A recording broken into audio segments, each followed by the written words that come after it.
principal pharmaceutical forms, buffer solution and tablet form. Sleep traditionally involves a build-up phase with gradually increasing doses of 4 to 6 weeks, followed by a maintenance phase with maximum dose. This approach is similar to SCIT but more accelerated. SCIT can be delivered by means of two methods: sublingual speed method, where the vaccine is kept under the tongue for a short period and then spit out, and sublingual swallow method, where the vaccine is kept under the tongue for 1 to 2 minutes, then swallowed. The sublingual swallow method is widely used because less loss of allergy. Sleep can be administered either pre-seasonally, that is started prior to the season and stopped at the beginning of the season. Season commonly is used for the pollen allergy. Pre-co-seasonally, start prior to the season and stop at the end of the season. Commonly used for pollen allergy. Continuously, commonly used for house dust mite. Indications: IG mediated respiratory allergy in pregnant women. Patients, immunotherapy should not be initiated. Immunotherapy can be continued in pregnancy if she has been tolerating it well, no teratogenesis observed. There are absolute and relative contraindications. Immunotherapy should be administered by or under the close supervision of a trained physician able to recognize early symptoms of anaphylaxis. No life-threatening side effect or fatality has ever been reported since the introduction of SCIT in 1986. Conclusion. It will be concluded, asthma and allergic rhinitis are interrelated. For both the conditions, immunotherapy is a viable option. Immunotherapy is an effective and potentially disease-modifying treatment in asthma and allergic rhinitis. Immunotherapy works by altering the immunologic response and reduce bronchial hyperresponsiveness. Effectiveness of immunotherapy depends on appropriate dose and duration of treatment. Based on the literature, SCIT should be used in association with standard medications. Immunotherapy may reduce symptoms and use of asthma medications. Appropriate safety measures to be taken to prevent or reduce adverse reaction. SCIT is potentially a significant advancement in the immunotherapy. Many questions still remain unanswered, including the effective dose, schedule, timing, mechanism, and safety in high risk groups. Thank you.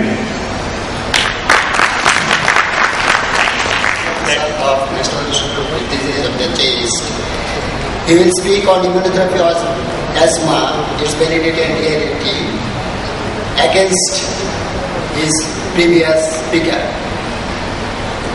Chairperson, Mr. Reporter, my learned audience, Assalamu alaikum. Today's topic is immunotherapy in asthma, its validity and reality. And my portion is immunotherapy in asthma. What I want to say is not realistic in the perspective of Bangladesh. So it is very clear that my position is just against that what my learned speaker told earlier. Definition I don't like to elaborate it. Two types of immunotherapy is going on. Immunotherapy that is conventional subcutaneous immunotherapy and sublingual immunotherapy. It's a very old and controversial practice. There is much controversy regarding the practice of allergen-specific immunotherapy or desensitization. The use of allergen-specific subcutaneous injection spans 90 years. The procedure was pioneered by Moon at St. Mary's Hospital in London in 1911. Immunotherapy has been enthusiastically adopted as the treatment of choice for allergic rhinitis and asthma in North America and Europe. In the UK, the procedure has never become popular. In 1986, the practice of immunotherapy was practically halted in the UK when British Medical Journal published its damning committee on the safety of medicine report. Now, what report is that? The report cautioned against the use of systemic immunotherapy in general practice and cited 26 anaphylactic deaths over 30 years. So, dear audience, this is an alarming situation. There is 26 anaphylactic deaths over 30 years. These days arose mainly as a result of inappropriate and injudicious use of procedure in treating uncontrolled asthma. immunotherapy is a potentially life-threatening treatment for rather harmless, although inconvenient diseases. How does immunotherapy work at a cellular level? The exact immunomodulatory mechanism by which desensitization immunotherapy switches off the allergies is uncertain. My learned speaker wrote about the mechanism of action of immunotherapy. It is simply a hypothesis. It is not the real thing. Now, who should not receive immunotherapy? Immunotherapy is contraindicated in patients over the age of 50 years of age and those under 5. Should not be used in patients with coronary heart disease, hyperthyroidism, autoimmune disease, malignancy, and those patients who are using beta blocker. The patient should not be wheezing at the commencement of therapy.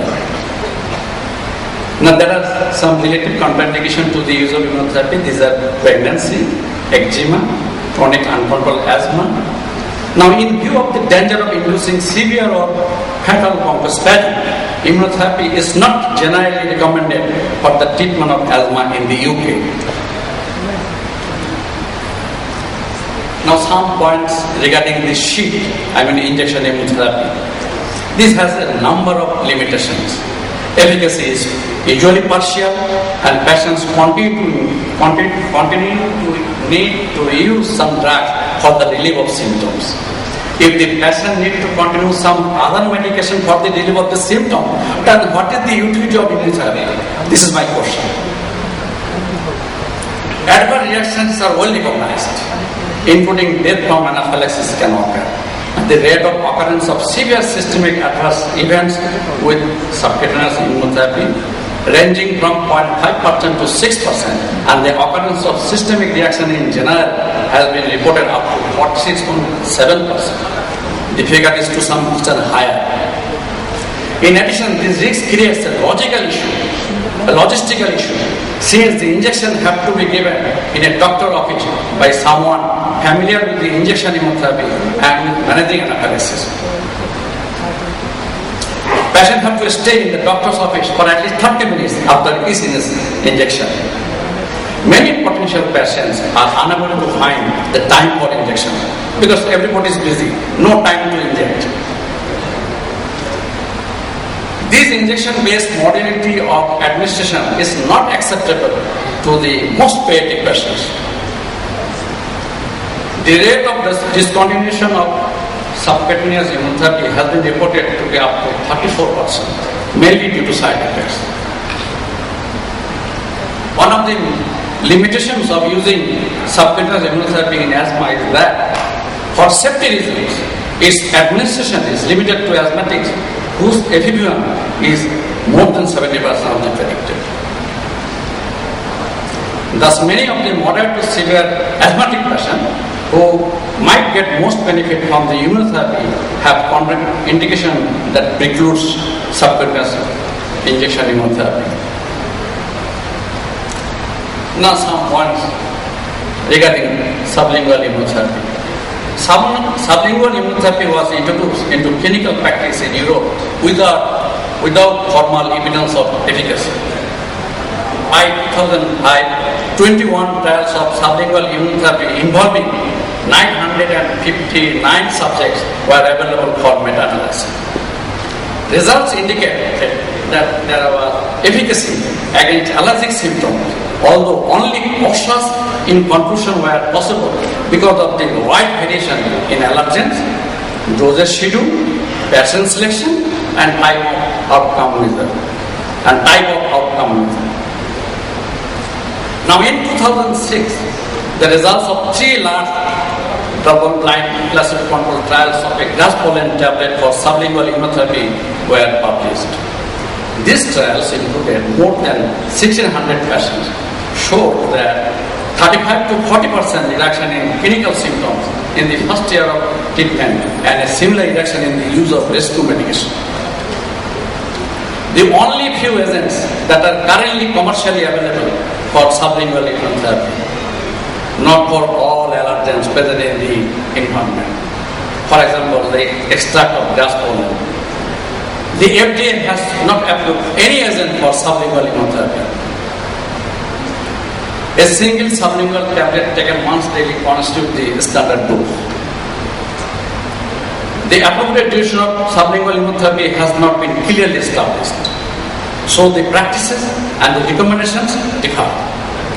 Although sublingual immunotherapy has been shown to be effective, but the majority of the patients will continue to require other medication such as antihistamines and decongestants for more effective relief of the symptoms. Recent clinical trials have confirmed the initial impression that sublingual immunotherapy is effective in the first 2 years of use. But it remains unclear whether its benefits persist after discontinuing treatment or not. If persist, then how long, it is not clearly established. The manufacturer recommends starting treatment 4 months before the first gas pollen season and continuing throughout the year for 3 years. Most of the clinical trials were short term, only 6 to 12 months trial. There are a lot of side effects of sublingual immunotherapy. The most common side effects are local irritation in the mouth and tongue. Other local side effects are air pruritus, palatal edema, throat irritation, nausea, vomiting, abdominal pain. There have been 3 reports of anaphylaxis after sublingual immunotherapy. Is immunotherapy included in GINA guideline? Immunotherapy is not included in GINA guideline as a treatment option for asthma. Now, what is the cost for immunotherapy? The cost of immunotherapy differs from country to country. It depends on the commercially available gas pollen tablet for sublingual immunotherapy. And in the UK, the cost of 1 year of treatment is approximately $1,650. This is not a matter of joke for Bangladeshi people. Whereas in Germany, the current cost is $1,700 per year. So dear audience, the cost of immunotherapy is a big one. Now regarding the compliance and adherence of the treatment. Compliance, now let's define the compliance and adherence. Compliance is the extent to which a patient's behavior matches the prescriber's advice, and the adherence is the extent to which a patient's behavior matches agreed recommendation from the prescriber. And both the conditions are very much essential for the clinical outcome of a medical treatment. Now, what is the picture of adherence and compliance in immunotherapy? Let us see. A number of studies conducted on subcutaneous immunotherapy showed that the major cause of non-compliance was the inconvenience related to the injection and particularly to their frequency and the cost of the treatment. In a study comparing compliance to sleep, sheet and nasal immunotherapy in children, the data available is on sleep concerned 806% out of 173, that is 21.4%, were non-compliant with a highly significant difference. The p-value is less than 0.001. For a better compliance in hospital setting, that is 90.5% compared to private office setting, 61.2%. The most common reason of withdrawal of the treatment was the cost of the treatment. This is reported globally, and it is 36.4% of the cases. And this is followed by the inconvenience, feeling of inefficacy, and the side effects. Now the conclusion. Although immunotherapy is to some extent effective in asthma, but the side effects and the cost of the treatment are not negligible. Patients' compliance and adherence are not satisfactory. FDA has no approval for sleep. Immunotherapy, sleep, is not included in GINA guideline. Most of the trials so far conducted for immunotherapy are short term, only 6 to 12 months study.